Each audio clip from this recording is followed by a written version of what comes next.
Welcome back, everyone. I hope you had a good break.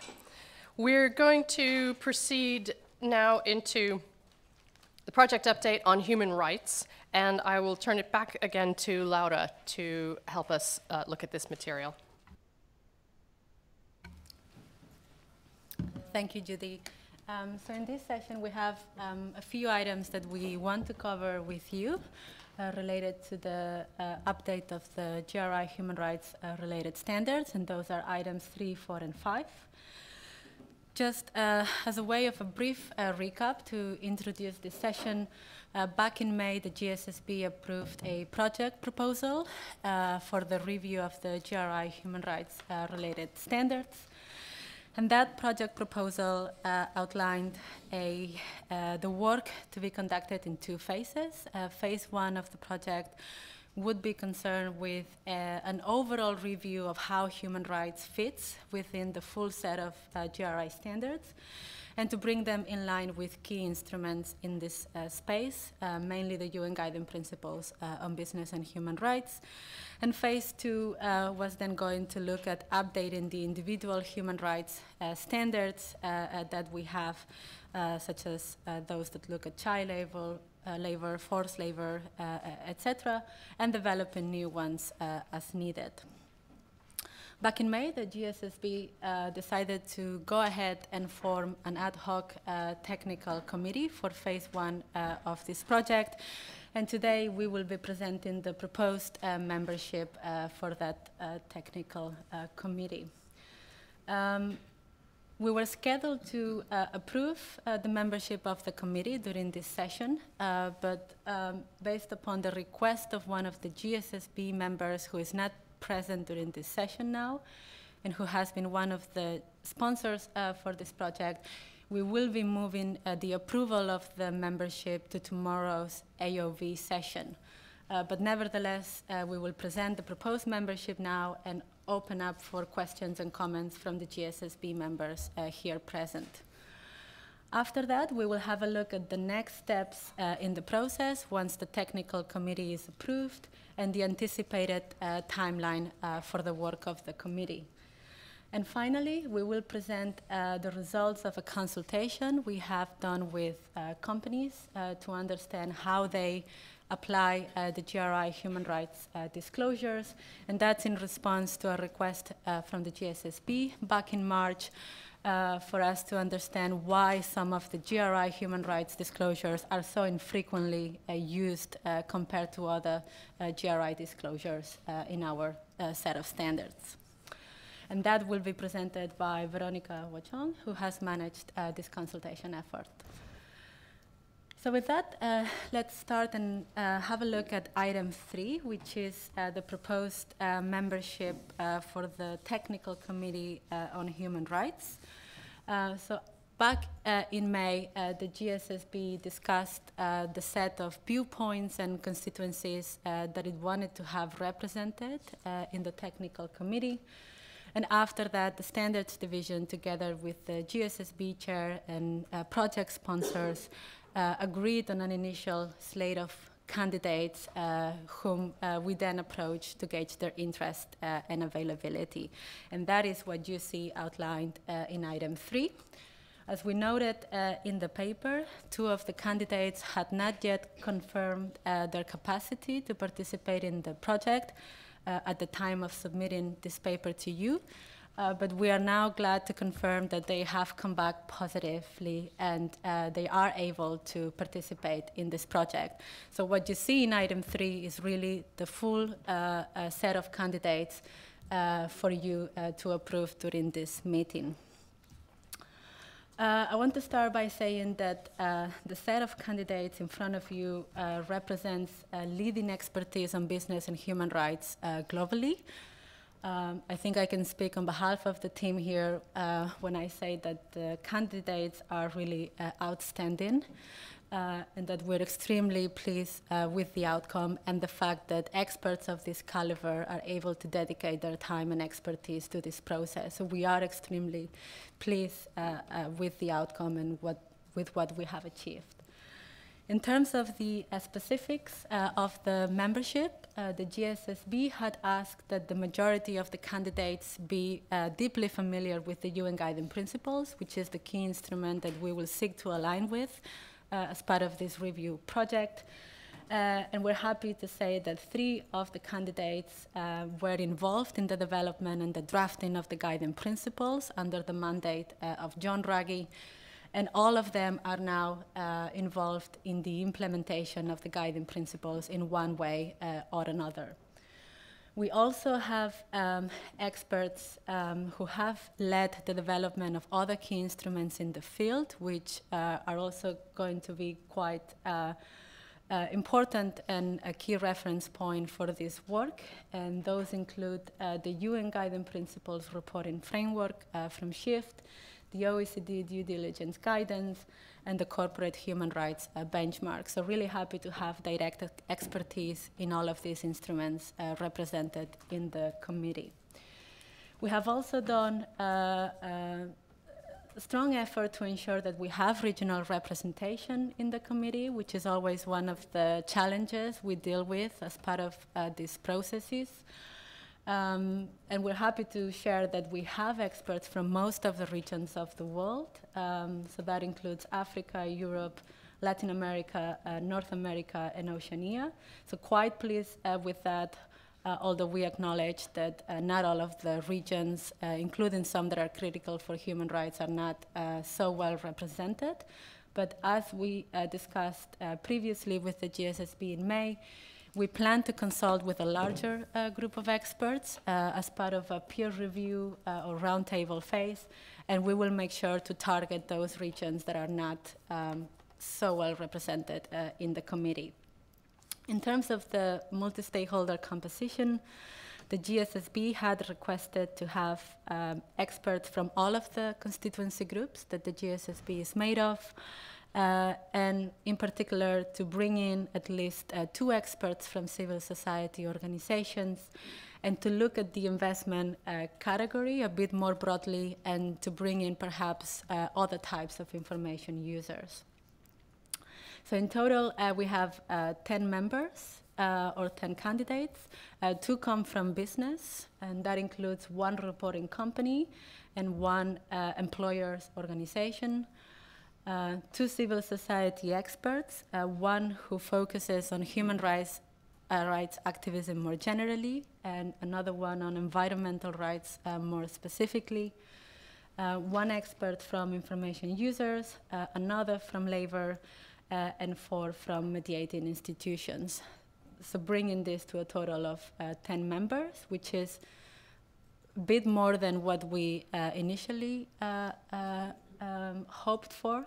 But when we took into account the need to balance all of the constituencies and the fact that we wanted to bring in some of the key mediating institutions in this space, such as the UN, the OECD, and SHIFT, that resulted in the makeup that you see here.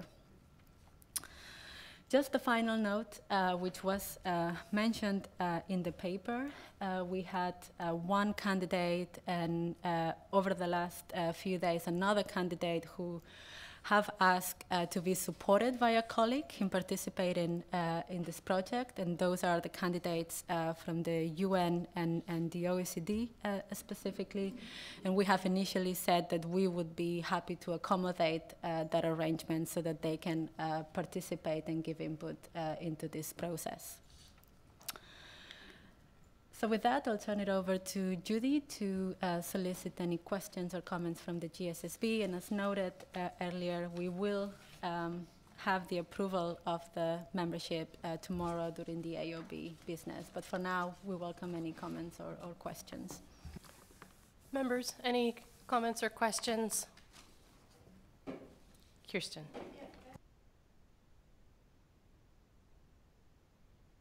First of all, I believe that there are very many good, well-experienced people in this proposed group.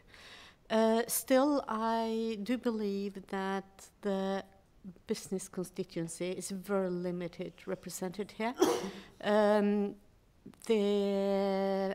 Of the 2 candidates, one is actually a consultant, and as such, I would say that she should be counted as a representing mediating institutions.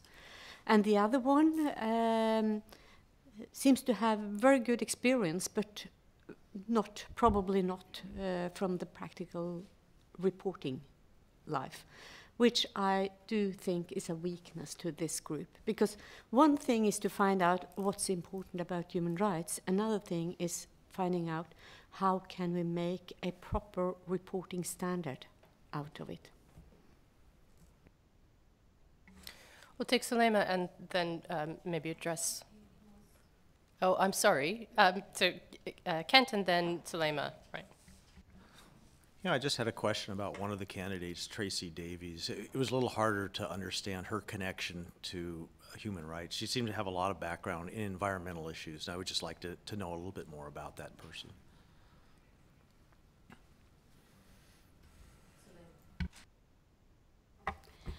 I think Kirsten is right, and we've asked to Standard Division to identify, and Dwight has tried to suggest another names from business perspective. But a response that we got, it's very hard to engage with people due to the amount of time that's required to be part of this group. And the other thing, it's about, I think there's one candidate that seems to have more business experience in terms of practical reporting on environmental and social issues. But I think you're right, we should take care of the business perspective in this group in terms of feasibility of reporting, in spite of the fact that the majority of the people that is invited to be part of this group has a huge experience on human rights and the UN principles on business human rights. Yeah, so thank you, Kirsten, for your comment.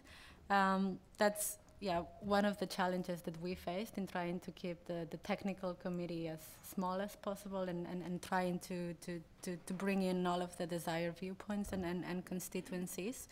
The candidate here from a reporting company has indeed a lot of experience working within that company in developing the human rights strategy and program and undertaking all of the reporting engagement activities for that company. So we do believe that she brings a lot of the practical experience from a reporting company specifically. But it's a good point, and I guess this is just a question for the GSSB as to whether you believe we should be bringing an additional reporting company to the mix of candidates, having in mind that this will increase the number of members in the committee to 11. On your question about Tracy Davies, so she works for a center that deals with environmental rights, and they look at how companies' environmental impacts impact the rights of people, including workers and communities. And she specifically looks at the transparency and corporate accountability aspect of that. And one of the things that we wanted to ensure with the makeup of the membership was to bring in also the environmental perspective and not just focus on the traditional human rights that we have up until the past. And it was brought up by the GSSB back in April that we should ensure that we look at the environmental topics and standards in our set and look at what are the necessary updates to ensure that we also apply a human rights perspective in those areas. And I understand we have Daniel Tayan on the line who'd like to raise a question. If we could put him on the speaker, if that's possible. Hello, everyone. Can you hear me? Hi, Daniel. Hello, how is everyone? Quite early for me, so I hope I'm lucid in my comments. So I was looking over the list of candidates for this working group, and I'm happy to see, since we've engaged the UN human rights and business world, that we have so many representatives from that community participating. I also, and I am a human rights activist myself, I'm a little concerned that we don't have the business perspective, which would really balance out the group. I would strongly encourage the GRI look into pursuing, identifying someone maybe from the mining community, maybe from the oil and gas sector. You might consult with ICMM on this. They might be able to recommend someone from mining. Oil and gas is another area where human rights have always been very contentious. The palm oil industry is another sector. We might get someone on labor, with the caveat that labor kind of has its own dynamic, and it would be good maybe to have someone on labor per se, but not replacing a more general perspective on human rights. I'm happy to try to help identify someone from the business community, but I think it is very important that someone be there from that sector. I feel that we're a little overweight on the Ruggie mandate experience in the group. Thank you.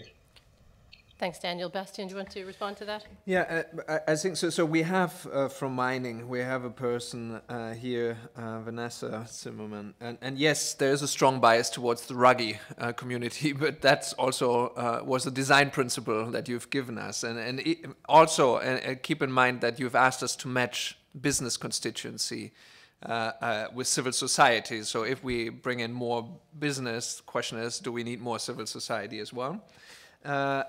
It is something we can explore further, but we should probably consider whether this slate, as we are putting it forward, is something that you can approve conditional to finding another business representative. We will have difficulties. It's not that it is a field where very many come forward, and we have engaged the ICMMs and all of, and actually the candidates that we have here emerged out of these discussions. What I personally believe is that in particular with Peter Hall and Caroline Rees, two people that have been deeply involved in the rollout of the human rights business and human rights agenda after the Ruggie mandate, and work directly with companies as part of SHIFT, are part of the group. So yes, they're not working for a company, but if there's any group right now that has really declinated that through again and again over the past 3 years in terms of what are the ins and outs of this responsibility expectation in terms of transparency and accountability mechanisms, they're very, very well qualified to represent here. So we can look into a business. And about labor, just this disclaimer that labor has put a candidate forward and is very happy with that nomination. Kirsten will join this group, and I don't expect right now, given the resources and everything, Jürgen can maybe say something about it, that they will put another person forward. But they have confirmed to us that they are happy with the slate as it stands right now. So going back to the business question, if that is indeed something we should be looking into, we can do that.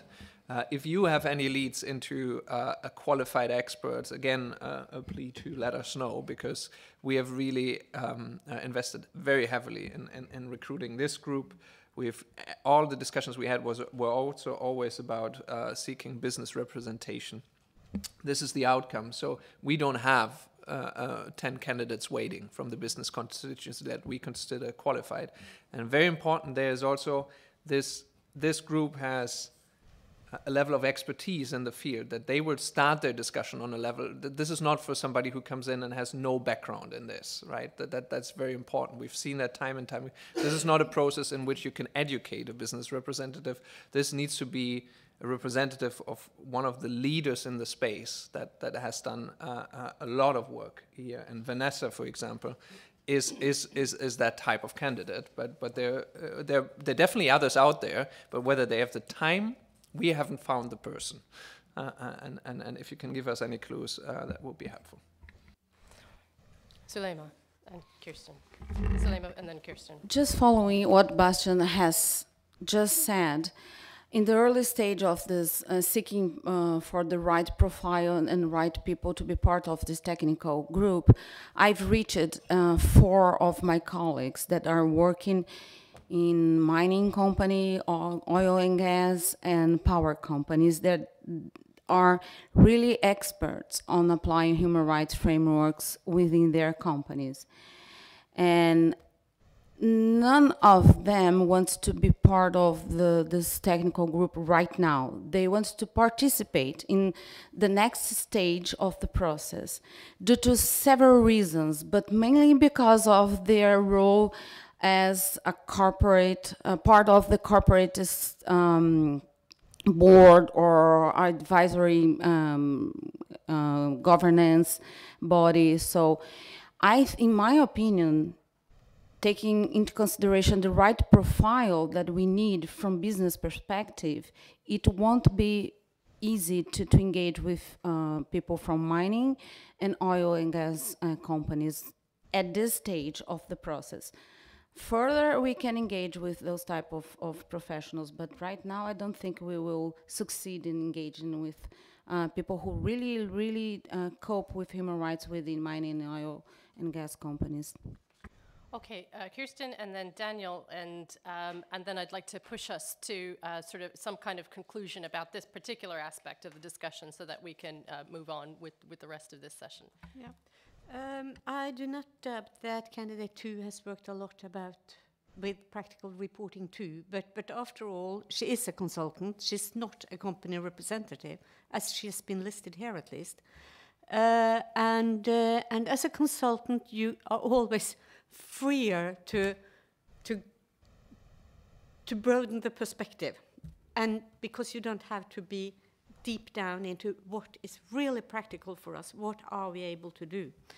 And with all due respect for Shift and the RUGI process, there are very many good things in the business principles, but it's not a practical reporting tool from my perspective.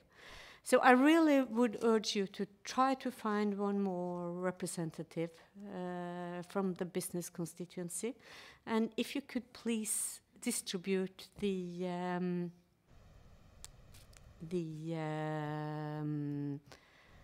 invitation for the group, I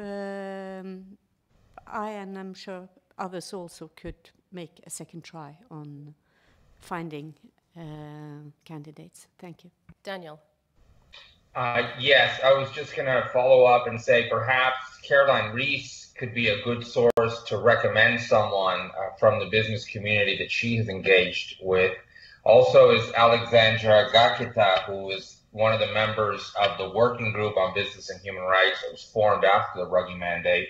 She's a Colombian national, worked for a mining company in Australia, and I think has some interesting experiences from the private sector. I really think if you do add one more person, which I encourage you to do if you can, that it be someone that's very nuts and bolts about actually doing the implementation of human rights reporting for a company, as opposed to a consultant that's either hired to promote the issue or to promote the principles. I just think it's the view of a nuts and bolt person that has to deal with the headaches of having to implement human rights indicators in a large company is really the type of person you need to sound some of the ideas that we'll be developing. And I agree that the guiding principles are not easily employed. They're not an instrument for reporting. They weren't devised that way.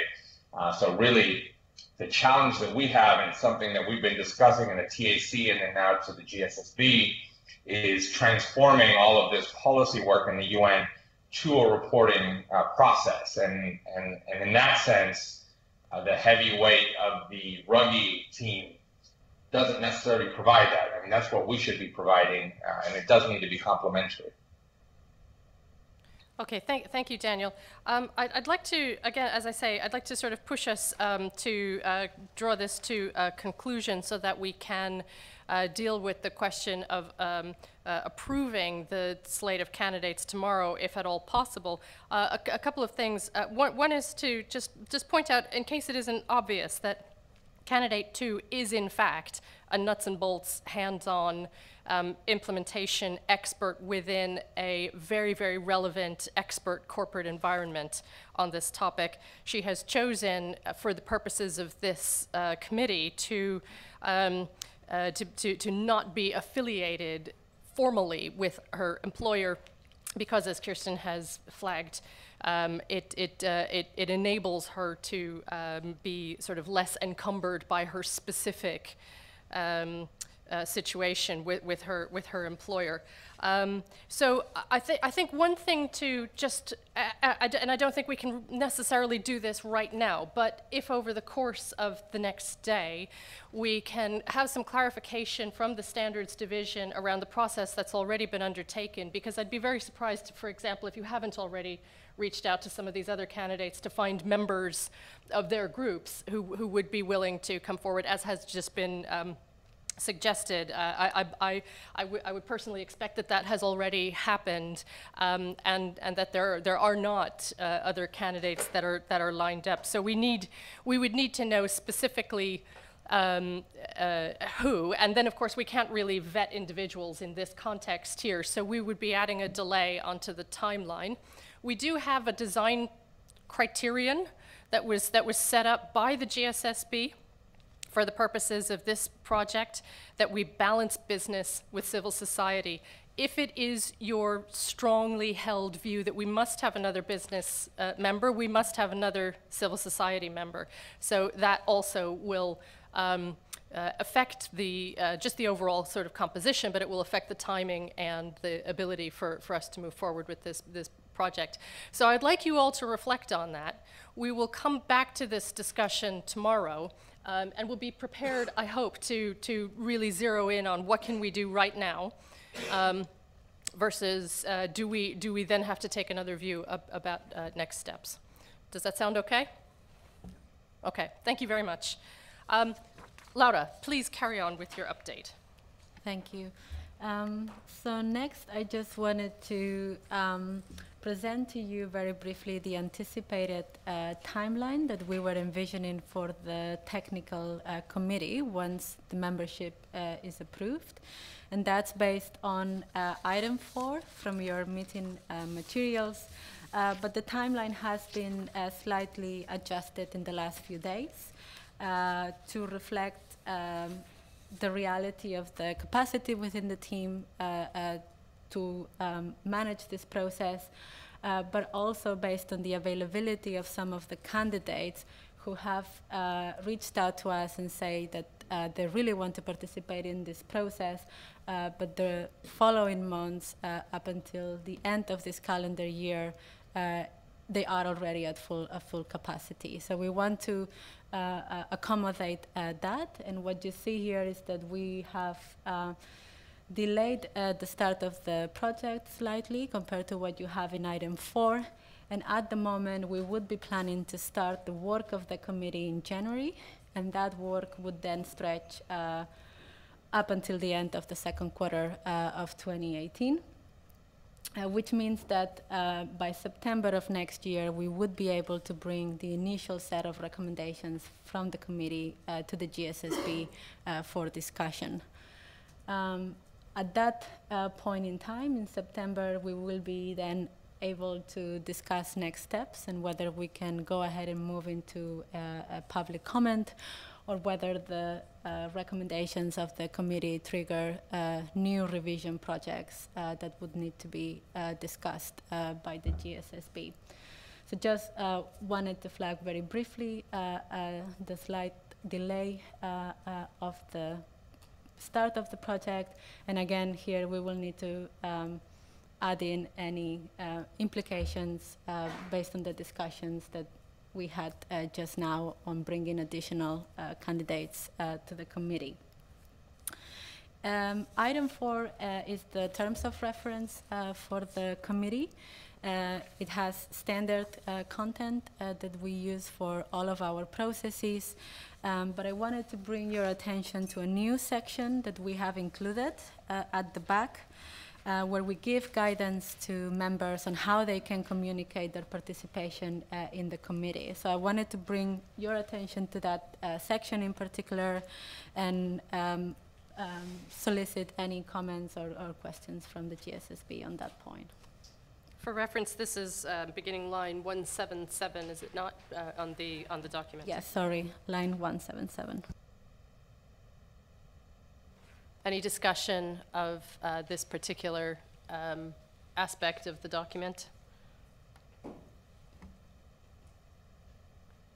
Okay. Or, well, I don't know if that was enough time to allow members to raise comments, but if you have any, please flag it for us.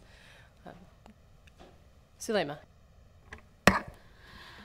I'm happy with this guidance on how to reference the experience of being part of the technical committee, and I was looking for the role of the sponsors from GSSB, and I couldn't find into this document, because for human rights we are assembling a technical committee.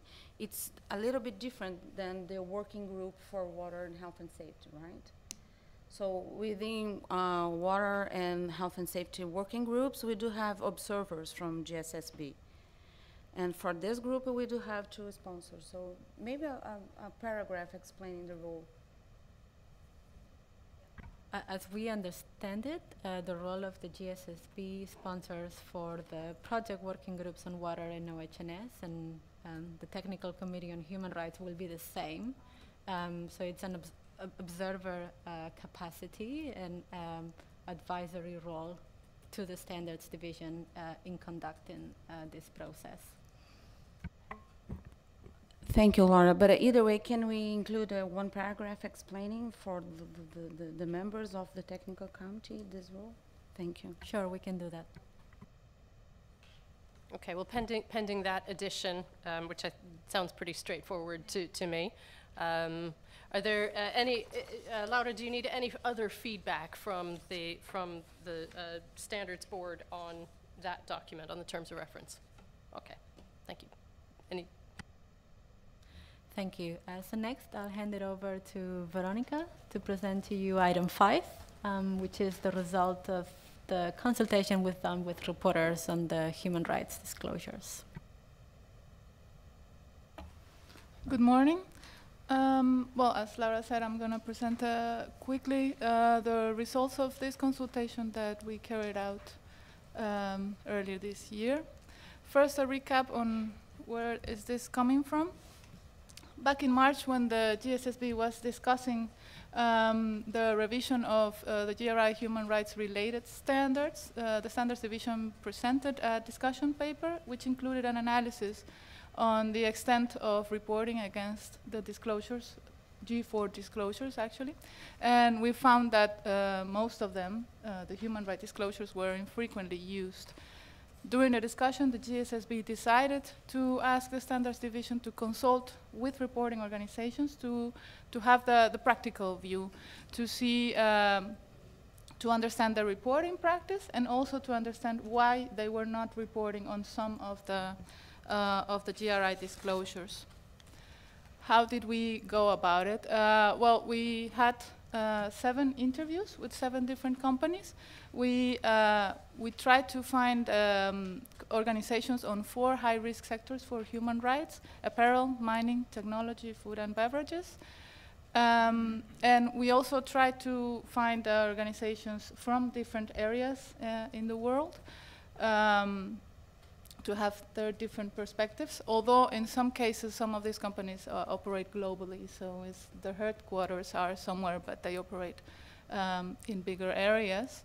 And also we looked for organizations who reported extensively on human rights and also organizations who reported less extensively on human rights. For that, what we did was check on benchmark tools, for example, the corporate benchmark tool, and also some studies, for example, one study that checks on how extensively some organizations report, presented by Centro Vincular and GRI.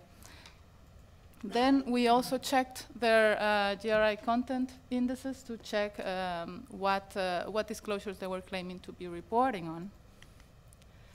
We informed them that the interviews would be confidential, that the responses would be aggregated and anonymized. That way we could allow for more free responses from them.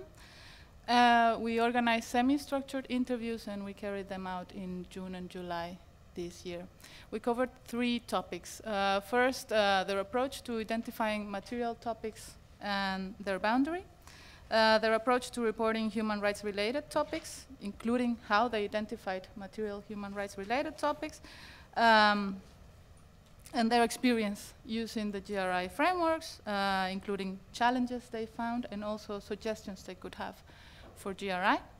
As you saw, we have a very small sample, so the results cannot be extrapolated. Nevertheless, they gave us a really good understanding of their approach to reporting human rights using GRI. The results from this consultation will be used as input for the technical committee that you were discussing about. And the findings concerning the approach to materiality and boundary, which we had to ask about in order to identify human rights material topics, these general findings are concerned with the standards monitoring program analysis that will be discussed later. Just one quick note, one of these organizations could not be interviewed. They responded in writing to the questions that we had. Now, the findings. First of all, how did they define the report content? We found that the GRI's materiality principle is not fully followed. In general, the approach is to map, sort of saying, 2 axes.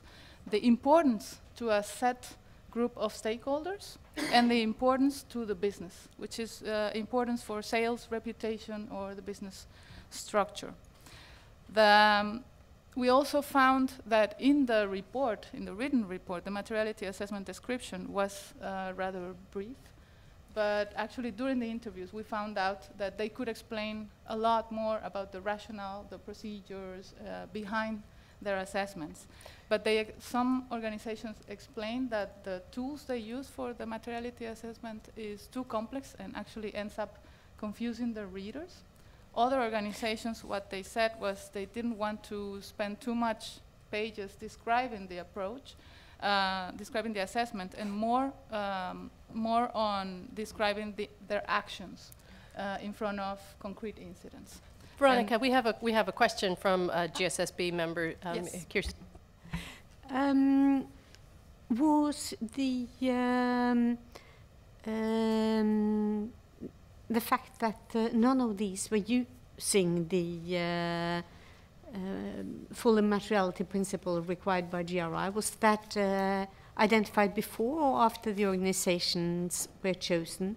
And secondly, how were the 7 organizations chosen? Just for my understanding. We found out their understanding of materiality after, when we were interviewing them. Of course, we could already see some deviations in the report, but we wanted to ask them to see how they explained that. And how they were chosen was like that. First, mapping this for high-risk sectors, then trying to map using other benchmark tools which organizations are supposed to report more extensively on human rights and which we see or are supposed to be reporting less extensively. We also had an interview with the author of this study that also researched on how extensively they reported. And from there, we started shortening the list. And finally, we checked their indices to see, according to their claims, if they were reporting more extensively or less. And this is how we came up to them. And also, well, we have to admit, we did ask for more companies for an interview, but in the end, well, we had, I think, 3 or 4 cancellations. So that's why we ended up with only 7. Jürgen, did you have a question? Yeah, my question refers exactly to what you said right now. What means small sample? How many did you contact, and how many concrete answers did you get for your research? We consulted with about 12 companies. We had these 4 sectors, but we had maybe more than 2 candidates in each sector. And therefore, we started with the 2 preferred candidates. When one canceled, we came with the next one in line. So that means in figures? In figures would be, yeah, it would be like 3 cancellations. You talked to how many? To 10. To 10, okay. Thank you. Okay, continuing with this. Well, we also found out when we were asking them about material topics boundaries that the concept is still not clear. Well, first of all, the ones that reported on boundaries did not coincide with the concept of GRI. And then we found out that in general is not understandable for them yet. They were asking for guidance on this. And finally, when we were asking them about defining the report content and finding material topics in general, they also explained that they use other sources. For example, AA 1000, the SASB standards, UN Global Compact, Dow Jones Sustainability Index. They also use guidance from their sector associations. In terms of human rights, they all mentioned the guiding principles.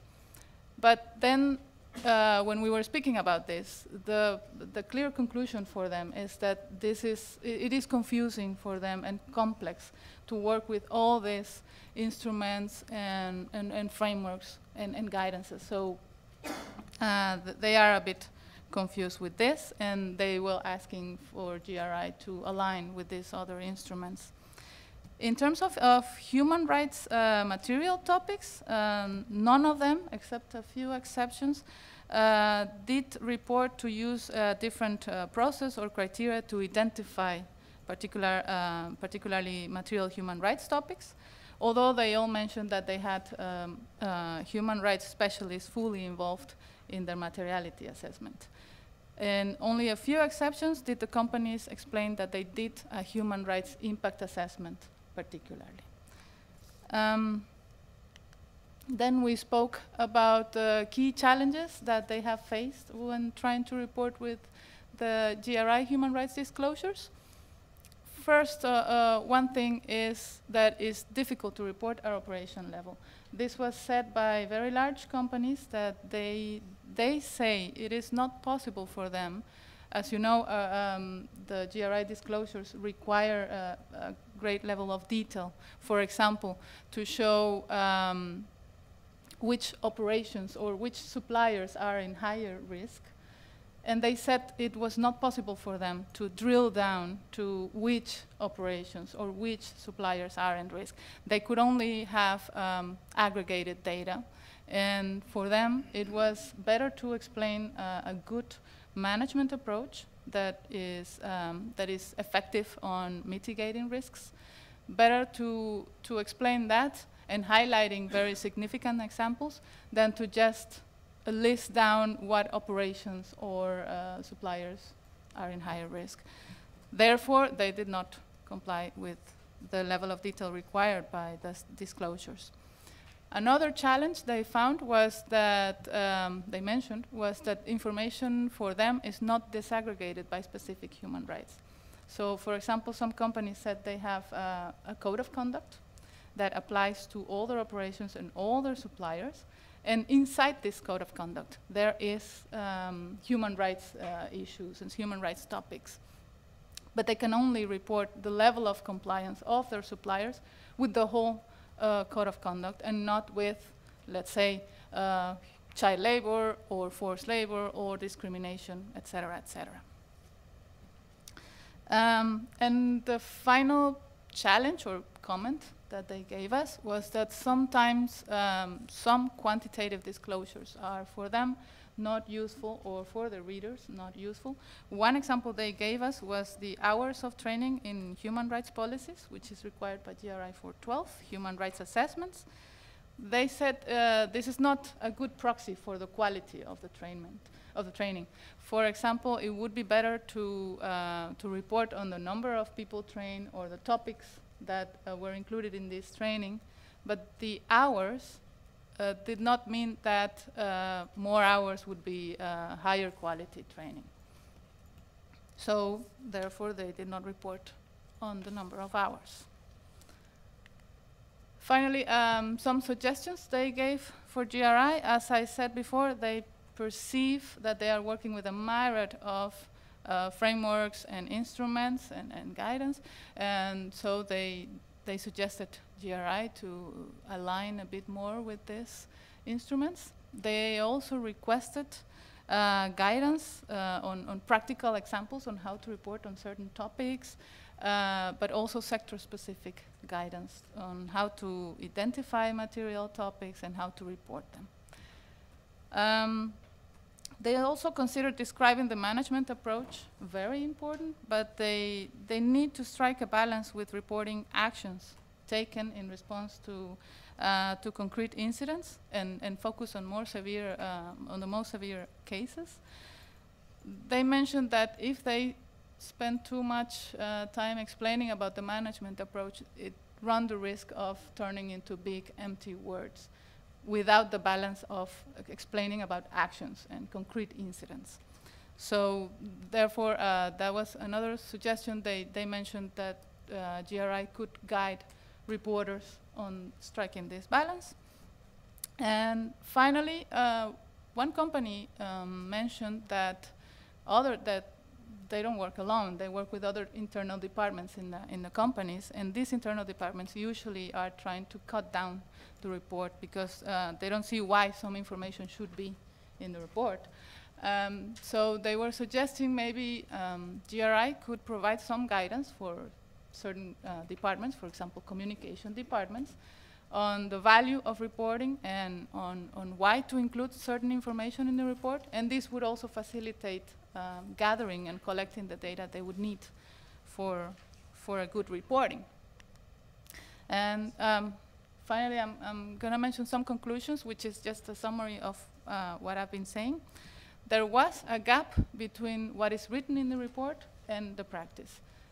When we were interviewing them, we could get more detailed explanations about materiality assessments, about management approaches, that they did not include so much detail in the report, and it was clear because they need to strike this balance between including all relevant information, but also having a manageable, not too long report.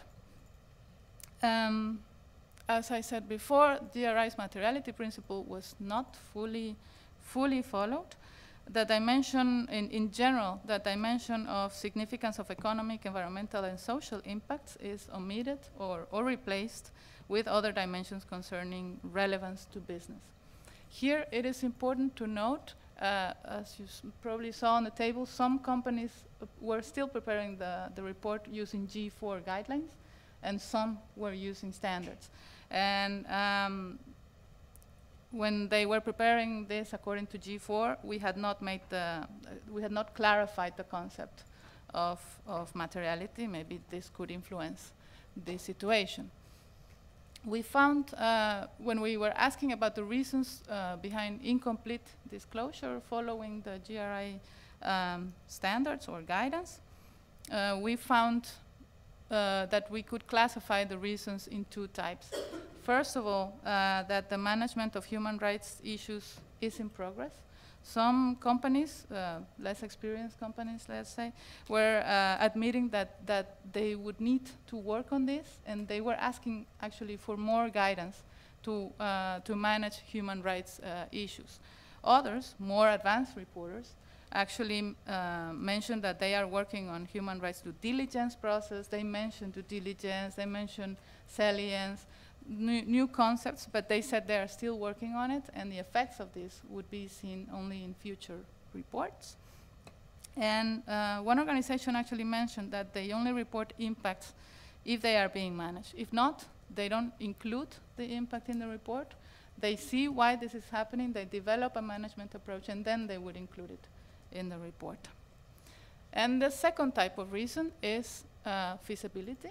as I explained, some companies only have aggregated data or cannot obtain certain data or relevance of specific disclosures. For example, the hours of training that they say is not that useful to report.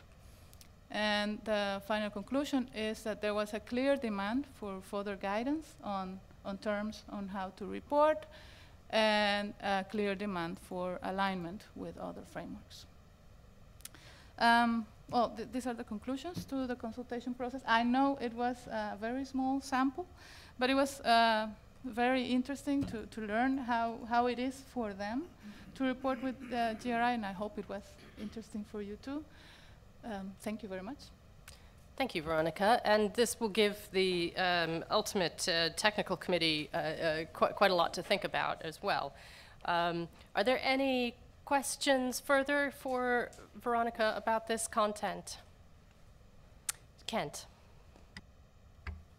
Yeah, I have a further question. I think this is a very important process to go through to gather this kind of information about what reporters are thinking about. But it seemed like most of the responses were sort of, we can't get the information, or we're still trying to figure out how to get it. And I'm just wondering, I'm trying to read between the lines just a little bit and ask the question if, you know, the reporting in this area is not good. Maybe most companies think that it's immaterial, or it could be that they are not feeling much pressure from their stakeholders for this. That is, companies tend to respond to stakeholder pressure, and maybe this is an area where there hasn't been a lot of stakeholder pressure. And so I'm trying to read just a little bit beyond what was said, because the responses seem to me to be sort of, if you just give us a little more guidance, we'll do a better job of reporting. And I'm not sure that I accept that, I guess, as a conclusion. And maybe there's something, you know, maybe there's some meaning there that, you know, that they weren't willing to say, well, it just doesn't matter to us because nobody's really telling us that this is something we need to report on. And it makes a difference, because we could make this as clear as it can be, and if they don't see it as particularly important, I don't think that the reporting is going to get better. And so I'm just kind of wondering, you know, what's really going on sort of between the lines in terms of why the reporting is poor. Okay, we've got a few hands up. We've got Daniel down the line, and it looks like Bastian and Stian and Kirsten.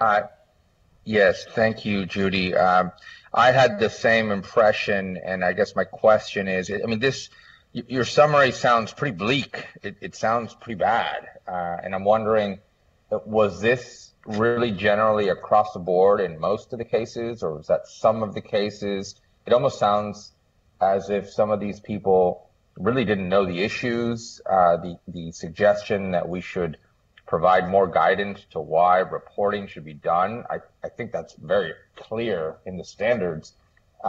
So that leads me to question whether or not these individuals really knew the content and the material to begin with. Are these people that have just been assigned to this type of reporting because that's what they had to do, but they don't really know the issues?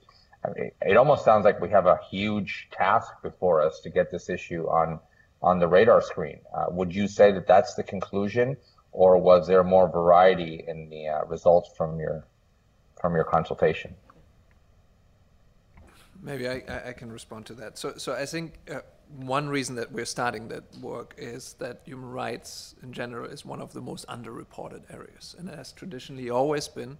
And I think it's fair to summarize that if you average out everything and you take the whole population of GRI reporters, or for that matter, reporters in general that report on ESG issues, there's generally a discomfort to disclose more detailed information about human rights. And that doesn't come as a surprise, I think, also looking at the Ruggie process and everything, and that is all fairly recent.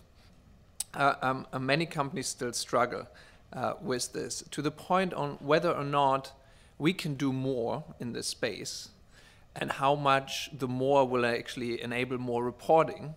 That's an interesting question. I think we should acknowledge that the human rights disclosures as they stand right now are not fully aligned with the emerging best practice and with the guiding principles. This is an area of work that falls firmly in our space. We should also acknowledge that probably there has been progress in terms of the type of disclosures that are requested for human rights related matters. When GI was founded, a lot of the incident type reporting that is currently requested in GI, I mean, this will put, if you interpret it to the extreme, that could put people in jail. If they start to report on all these child labor matters, depending what the context, you can understand the discomfort, but also you can question how valid these type of disclosures are. We've learned a lot. This is why we're initiating the process. So there's certainly improvement to be made there. If I had to take one of the main learnings out of that limited engagement, arguably it's a limit, but I think it's representative in many ways because it's just reconfirming things that we have been hearing about human rights reporting over the years. That companies are generally much more willing to talk about impacts they have in the human rights field, but they need authoritative guidance on what are the most significant impacts for their particular industry. And more in human rights than in any other area, I think that would enable reporters to come forward and say, well, these are the issues that our specific industry, we and our peers are grappling with, and collectively we acknowledge that these are the issues. There are some, and I would point to the mining industry and ICMM, for example, groupings of companies that have gone through that process. They're acknowledging joint human rights related issues that they're addressing and that they're responding to. And that has, in general, I think, led to better human rights reporting across the board with those that have made commitments in that space. But it is maybe also the question for us here, to what extent we can lift that up through the human rights work, but there is also the sector component that comes back through this feedback. There seems to be, it's a very abstract concept anyways. We're asking companies most often for the first time to relate to human rights and impacts that they're having, so not a financial risk assessment, but an impact assessment, and talk publicly about it. And then what they're missing from GI is basically the guidance around, so which are the salient, if you want to adopt that methodology and terminology, which are the salient human rights risks that they're facing as an industry. And that is an area that probably we could also look at again when we discuss sector disclosures. Just to we have been running human rights related engagements for very many years. I think across the board I can say that human rights reporting is coming from zero and has moved on a lot. There are actually, and that's different to just 5 years ago, most of the organizations are acknowledging at least that there are human rights related issues with their business model and in their industry. And that was not the fact in the early, well, just 6-7 years ago. And so we've come a long way, but now it is about inducing the detail and what's the right level of detail. So the process is timely. Okay, all right, Kirsten, Suleima, Stian, Michel. Laura, are you raising your hand as well? Okay, fine. I think that Bastian had very many valid points here. And coming from the business constituency, I do think that the findings in this limited survey are still quite representative.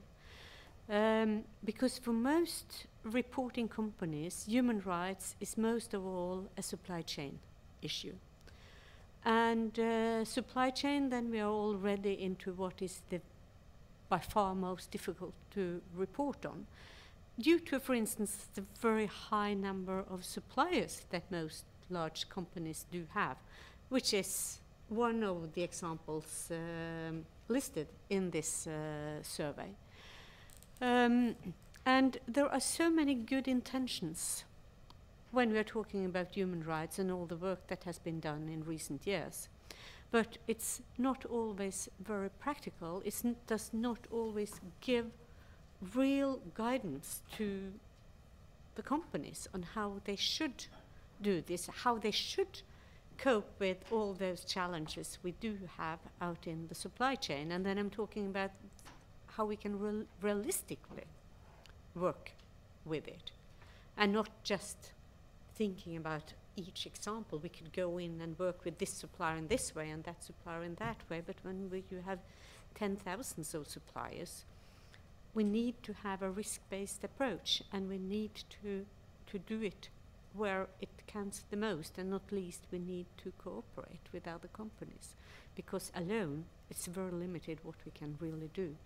And from there we also need to transform it into a realistic way of reporting on this. That means something.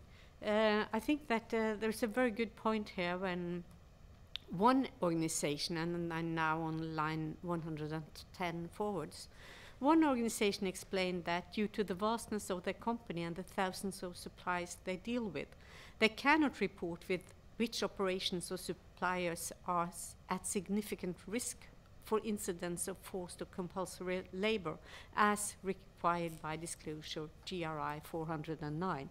And no, we can't do that on a company level. So we have to do it in a more general way to show that, well, we do look into this and we do have an understanding of where the high risks are, and this is how we work with it. It should not be understood as we should make a list of which suppliers are at the high risk. Thank you. Thank you. I do agree with everybody that has spoken, but I was surprised by this excuse of the communication areas are cutting off content of the report. Come on, we are trying to excuse. Some companies are trying to excuse their lack of management or knowledge about the aspect of human rights, and well, GRI should supply us with guidance to our communications department. It's too much for me, sorry. And the other thing that I'm thinking about, it's human rights as it stands today within our standards is not only about child labor and forced labor. We cover equal pay, gender, participation of women on higher governance bodies of the companies. So I can realize that our work right now is to be very precise and clear when revising the human rights parts of our standards in order to provide precise guidance on companies on where to perform risk assessment or where to better disclose their salient human rights issues. I'm very happy that I've heard one company responding in terms of salience aspects of human rights, because we're not talking about material issues, right? And the last thing that I want to point out, it's in spite of the small number of the interviewed companies, I found exactly what I've been found in my work on human rights and reporting on human rights for the past 10 years. So I think it's mature enough, the results of the survey. Thank you. Thank you. Stian and then Michelle. Thanks, Judy. I think there's a huge opportunity to educate the boards of companies in terms of what human rights really are. They don't understand the full context of it and the holistic approach to human rights. Typically, they see human rights as people-orientated, as child labor, as minimum pay. Nowadays, we face more and more issues like climate change, the impacts on human rights, access to water, food security. All of those issues relate to human rights, and very, very few boards acknowledge that. So I think there's an opportunity outside the RUGI process to educate board members in terms of what these issues are. And from a reporter's perspective, it is difficult to differentiate between quantitative and qualitative reporting on these issues. Yes, supply chain is very important, but these other issues are within your mandate. It's not only related to the supply chain. Of course, it's geographically related as well. You know, in Europe, you sit with a large influx of migrant workers. That's different, you know, to other areas in the world. So you need to see it from that perspective as well. And yes, at the end of the day, it's that holistic approach to what human rights issues are for you as a company, whether it is material, how do you measure it, at what level in the company is it addressed, and that's what we need to look at in this work going forward. Thank you, Judy. It's going to be quite fast because, in fact, Kirsten and Stein addressed already what I wanted to say. Just confirming that I'm not surprised with the results that are presented here.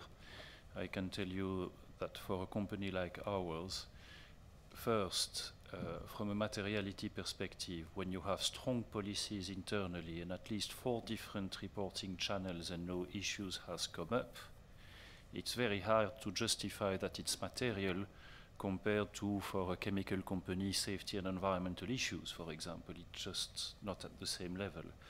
And second, your point about understanding what human rights exactly covers is very important, because in companies in the past, human rights was understood as a compliance issue. It was a topic for the legislator, and we had to comply with legislation. It's new to have the burden put on companies to report on what impact they have on human rights. Laura. Yeah, I just wanted to make 2 quick points to respond to some of the comments made earlier. In response to Daniel's comment that the results are not very good or encouraging, I just wanted to point out that the GSSB asked us to talk to companies that do not report specifically. So it's not that we picked 7 companies at random and these are the results. We specifically targeted companies that are not yet reporting on human rights, and about half of the companies in the sample did not report yet a lot on human rights, and that's why you see these results. And to respond to Ken's comment on stakeholder pressure, we are starting to see the stakeholder pressure picking up, and the corporate human rights benchmark has had a lot of influence over the last year. Some of the companies that we spoke to had been ranked very low in the benchmark, and that's why they were eager to speak with us. And they mentioned that has been a huge influence and incentive to start taking these issues more seriously. And many of those companies will now turn to GRI for guidance on how to report on human rights.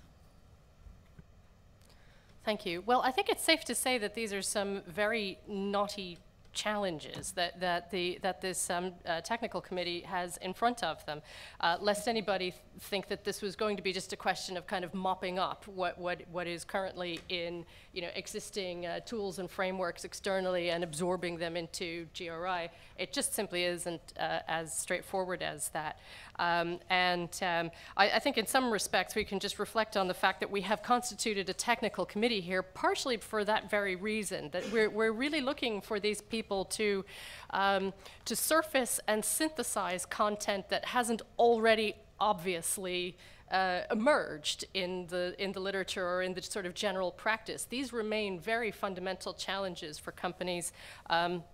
And the differences are quite severe, even within the same sector in some cases. If you just think about electronics, there are some brands, the Apples of the world, who do not own their primary manufacturing. So they have a very small number of tier 1 suppliers. You compare that to other brands, Toshiba, for example, that do own their primary manufacturing. So their tier 1 suppliers number in the thousands, and you do not have the same kind of situation, even across companies that you think are very comparable functionally are not. And we're trying to create universal concepts, universally applicable practical methodologies here. And we have to remind ourselves of how significant the challenge is that we are setting for the business community, as well as for experts from lots of other perspectives as well here. Okay, any further questions or comments about this exercise? Veronica, thank you very much for that presentation. That was very enlightening. For the record, friends, we have not managed to pick up any time off the agenda this morning. So we are going to have to do a little bit of adjustment to our agenda. And Tamara, I believe that means that we'll be listening to you first thing after lunch. And I hope you don't mind. We'll have an extra coffee to make sure that we can do that. So we have Tim speaking to Of the course group we have. first. So we will have, Tamara will follow as soon as possible. But Tim has only that time window this Indeed. morning in New York time. Thanks for that, yes. And say that again? I think given the kind of catering arrangements here, we probably do. So yeah. So I think it would be wise for us to stick to that plan. Bastien, can we move to tax and payments to governments? Yes, and these are two very short updates that are following now on tax and payments to governments and economic performance. So for tax and payments to governments, we have confirmed the technical committee member. We have, with Kent, the sponsor here, with the GSSB. We have announced the project through the GRI newsletter in September, and it is also on the website. We have now started a process looking at our meeting schedule for next year. Laura has alluded to the human rights related meetings. We overlay that with water and OH&S, and since I will be running the tax and payments to governments, I have to be present in all these meetings.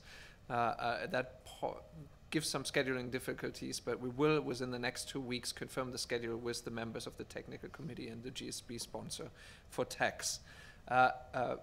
There's one caveat here, and if we don't succeed to recruit a deputy director in the coming weeks, we will have to put this project on hold, because I currently, the team helps out a lot to assume Chelsea's responsibility, because in the end I'm back to managing a lot of the things directly that Chelsea had under her responsibility.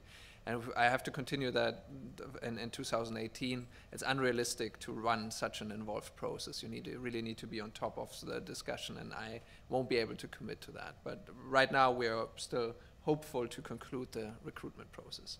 In terms of the anticipated timeline, I think what we will try to do is we will try to manage that process within a 6 months window starting in January to conclude basically putting something forward to the GSB in June next year.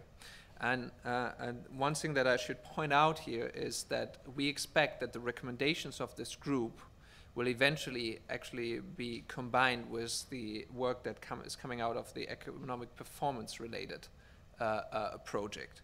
Because right now it's positioned in our framework that way, but importantly also it is probably helpful for the users of the standards if all economic related standards are reviewed and put for public comment in one go, so that they understand also the interlinkages.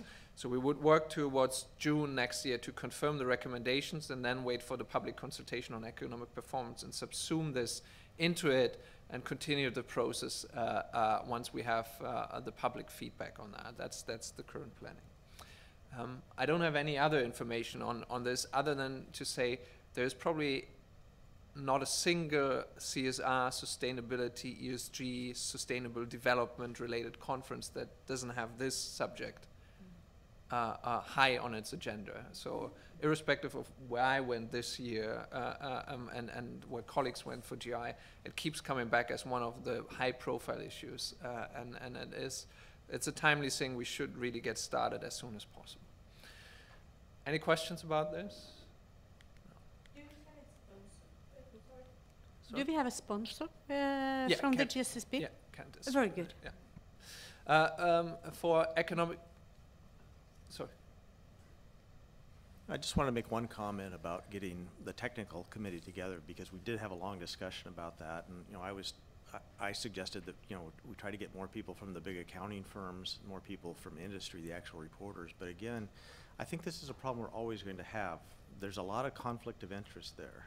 The big firms want to be careful about what they participate in for fear that it'll have some kind of negative impact on the way that their clients look at them. And so I think that this is probably an issue in all areas. It's unfortunate because the big accounting firms, if you want to talk about tax payments, you know, that's where the expertise is, but they're worried about their conflict of interest. And I think on almost every issue, this is always going to be part of the difficulty of trying to get those technical committee members. Yeah, and therefore it will be more important also during the public consultations to go back to these groups and ask them specifically whether they have feedback or not, so that we've at least tried to involve them in the process. Moving on to economic performance, here the update is even shorter. This is something that we've firmly put on hold. There is no work performed currently for that, and there will be no work going to be performed until the end of this calendar year, simply because of capacity issues. We cannot look into this with the current staffing.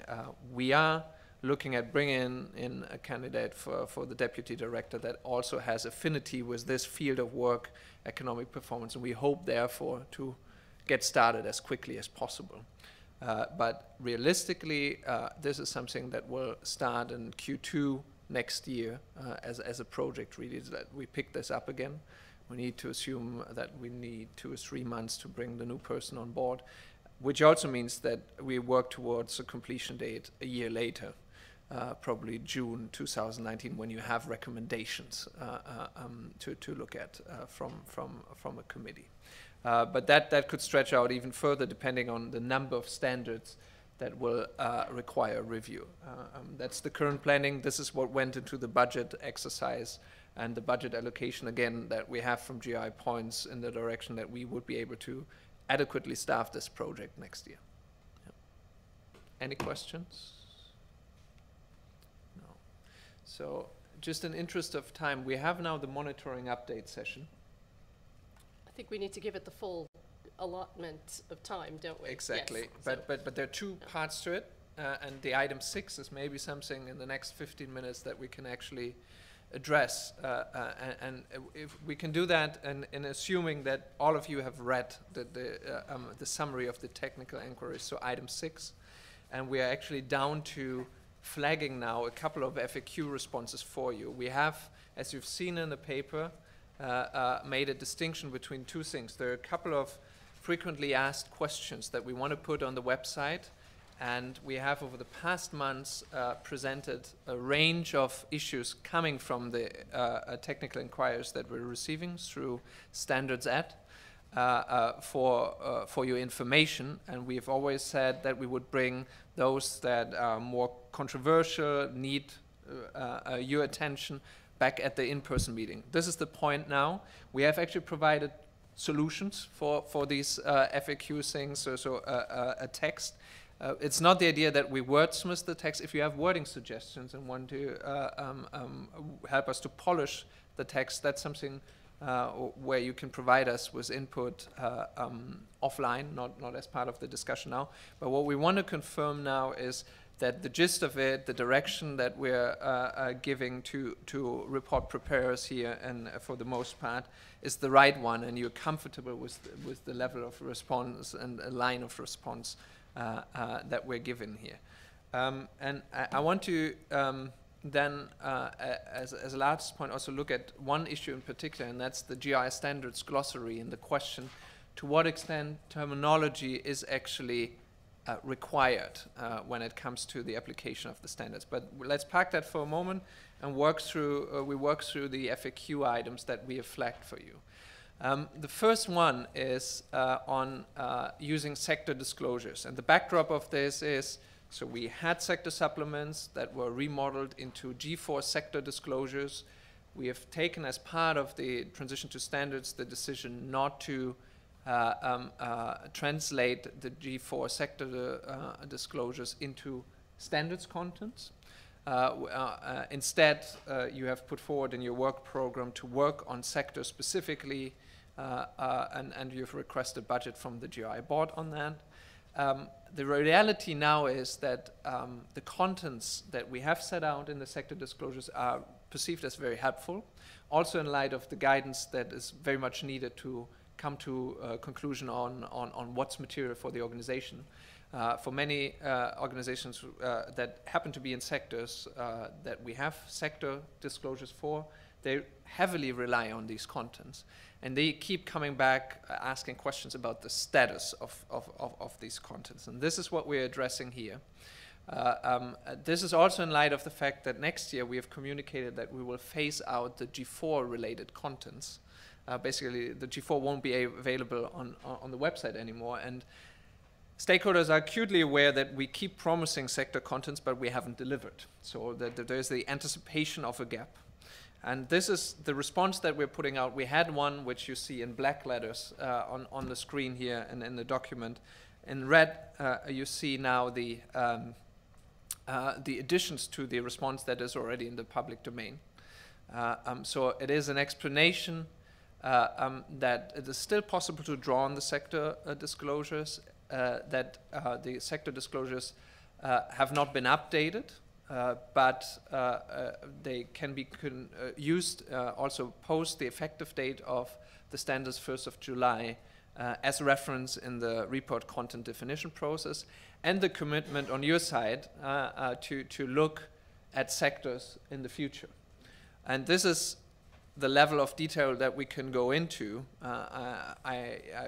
Well, I think I speak for the team here, and for you, we would prefer to have a commitment to have started a process on sector disclosures, but that's currently not possible. So this is what we want to put into the public domain to respond to inquiries. And the question here is really, are you comfortable with this as a response that goes out to very many, because this is one of the high-profile issues that we're facing. Okay, assuming that you have had a chance to look at this document before now, and again, just flagging that the idea here is not to write this by committee, but to affirm that this is an appropriate response to the queries that we receive at a content level. And if there are specific wording changes that you would like to propose, that we do that offline. We'd like to confirm the kind of basic message. And also to just flag that we are quite aware that this FAQ response is not in itself sufficient to deal with the nature of the challenges around sectors that our stakeholders are presenting to us. This is appropriate in its own, in as far as it goes and as far as we're able to go at the moment, but we must acknowledge that there is more to do here at the moment. So I have Robin and Nan Kumar. Thanks, Judy. It was just a question, it might be self-evident, but that if we use that wording, we're accepting that the disclosures from the sector work would appear in the navigation index as well, alongside the standards disclosures too. So I'm just wanted to flag that if that's an assumption, and if we maybe add some words to that effect to say we expect that if you are using the sector disclosures, that they would appear in the navigation index too.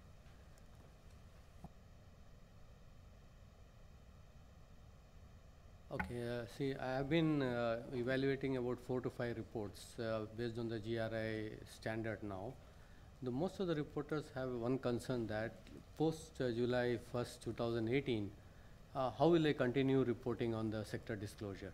But that is not clear, and since I was reporting this before, when it was G3 or G4, and what will happen post July 1st? Because there is no guidance, there are no shall requirements. So, and those aspects are identified as material. So in absence of a standard, what do I do? Should I stop reporting them, or should I continue the way? So I think that guidance is required. Thank you.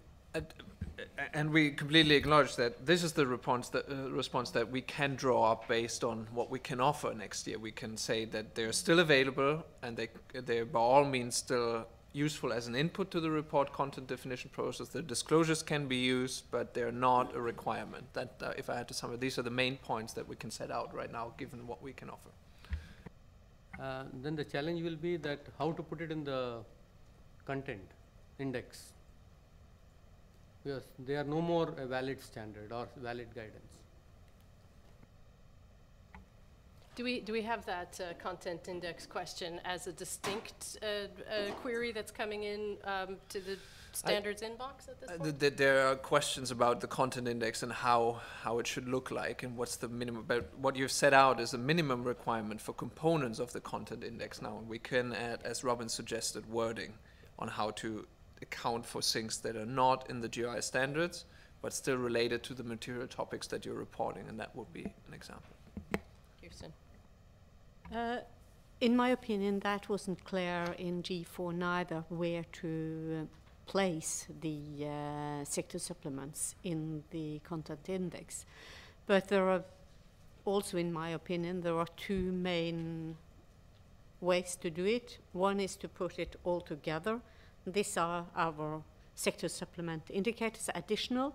The challenge there is, of course, that you also have some sector supplements specific content to certain management approaches. But the other way is to put the indicators where the reporting organization believe they belong in the content index. So there are possibilities, and we did it for 2016, and we saw no problems in doing it compared to how it was with the G4. Okay, can I take the sense of the room? Are we generally comfortable with this proposed response here? Any fundamental non-Kumar? Microphone, please. You're stating that both now and after 1st July 2018, when the G4 guidelines are phased out and completely superseded by the standard, continue to be used as guidance. But when you say continue to be used as guidance, they say that why should I use it? So many of them will come up with a challenge, why should I use it? And it will be a challenge in reporting. Yeah, and that's acknowledged. That's why I think the group here has articulated repeatedly that the sector piece is so important, that there is a gap that we need to address, and yeah, we're acutely aware of it.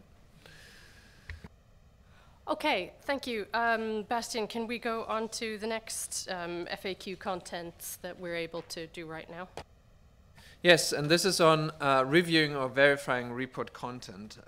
We felt, based on an analysis of the inquiries, that we need to set out very clearly that the GSSB, as the independent operating entity under the auspices of GRI, with the responsibility for setting the standard, is not involved in judging the outcome or quality of reports. There are two things to this. One is, we have moved from guidelines to standards, and very many expect that this comes with certification or assurance verification type of mechanisms. And from product standards, they are used to the standard setting, also setting out specifications around verification, certification, and so on. So we have to articulate that this is different for what we do. And we have to set the clear expectation of what the GSB is tasked to do and what it is not tasked to do. And I think in the current mandate of the GSSB, there is no component of judging the outcome or quality of a GRI-based reporting process.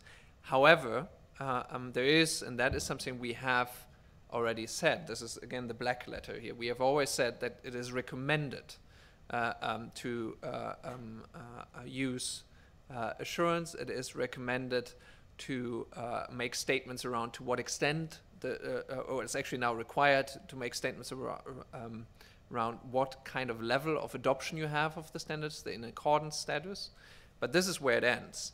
And it is, I think, also important to point out in that context that we see now, we have established different governance bodies within GRI. One is charged with the development of the standard, but we also have GRI overall operating in a space where some of the services that are provided are interpreted as passing a judgment on quality.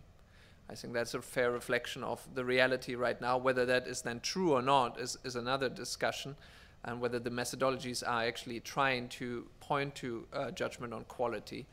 But what we see in the market is a confusion about the role of this group and the mandate of this group, and whether you are to be contacted when there are questions about quality, and whether you as a group would pass judgment on that. And we, as a response, felt that it is very important to highlight now that there is no such activity with the GSSB. Okay, discussion. Julia and Sulema, I see. Just a quick, I think this is good. I would only highlight, and I like that you put the services at the very end, but just maybe say paid services to make it clear that this is not a, you're separating it out clearly. Sulema. Within the report, there's a question that I'm not seeing responded by the proposed text. The question is, how does GRI ensures that the standards are correctly applied? Part of the response is GRI does not ensure that the standards are correctly applied, but who does? And by what means? This very long request from reporters for more experienced report. How can I acquire and ensure an assurance process that really give me the assurance that I'm complying with the former guidelines and standards? So I just want to highlight that we need to discuss the assurance process, or not certification, but some way where we could design a process, a more detailed process, in order to provide guidance to reporters to get assurance, because it's not working so far. This is part of the work plan and future projects kind of discussions tomorrow to an extent, but absolutely. Judy, sorry. So I would recommend another writing in order to respond better to this question. That GRI is not ensuring that the standards are being met, but the second sentence, an organization can use a variety of approaches to check whether all criteria are met for being in accordance with the standards, is not good enough. It's not precise, it's not clear. I think just to point out that currently what we have is also in black letter here, that we're setting out certain expectations about disclosure on external assurance engagements, and there is not more that we have right now, so there is nothing we can write. Okay, that's something to be looked at. So that's.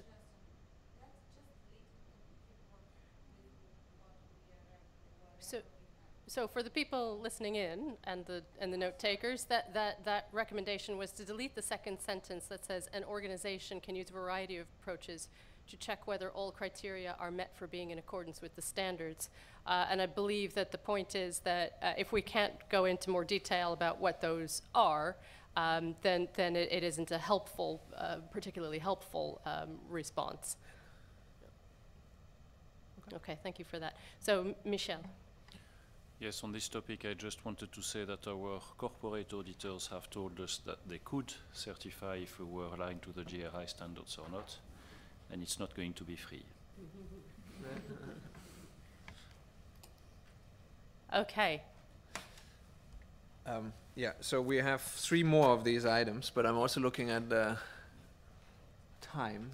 Shall we go over one more and then we take a break for lunch? We'll do one more, and then I think we must break for lunch at that point.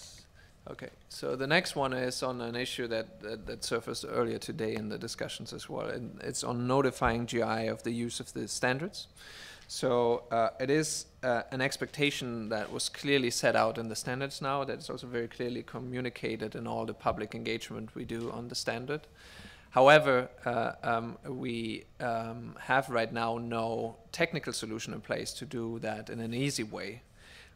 There was some confusion about how you notify GI. We have all the people that have contacted GI, we've delegated to standards@globalreporting.org to send their reports through. But this is an imperfect solution, and we felt that it is now needed to also communicate that going forward there will be a different process where you can register the report and publish materials. But right now, it's the only way. The sending an email is the only way of doing that. So to set that out clearly on the website, because we receive an increasing number of inquiries. Fortunately, I think from that perspective, it is fortunately, we didn't see like thousands of organizations doing that. So we will have a backlog of contacting all the organizations that have issued GI standards reports already, to put them through that upload of the report and registering the report. But we hope to be able to do that before the next reporting season starts, so before the next round of reports are issued. Currently, the time schedule is end of the year to have the technical solution in place, and this is what we propose to communicate here. This is a new response in the FAQ. Any questions about this? Okay, well, no? Okay, hearing that, Michelle, you don't have a question, do you? Yeah. Thank you. Okay, great. Well, I think we can probably say okay to that one, and then what we'll have to do is come back when we deal with the rest of item 6 later on. We'll come back to number 4 here and carry on with the rest of these proposed FAQ changes. Thank you for that. We have a lunch break now until 1:30, yes? 1:30, at which point we will have Tim Mohan joining us down the line from New York, so we really do have to be back in position and ready to talk then, to make the most of the time. We will close off the webcast for the next 50 minutes and reopen it a few minutes before the scheduled resumption of our agenda. Thank you very much.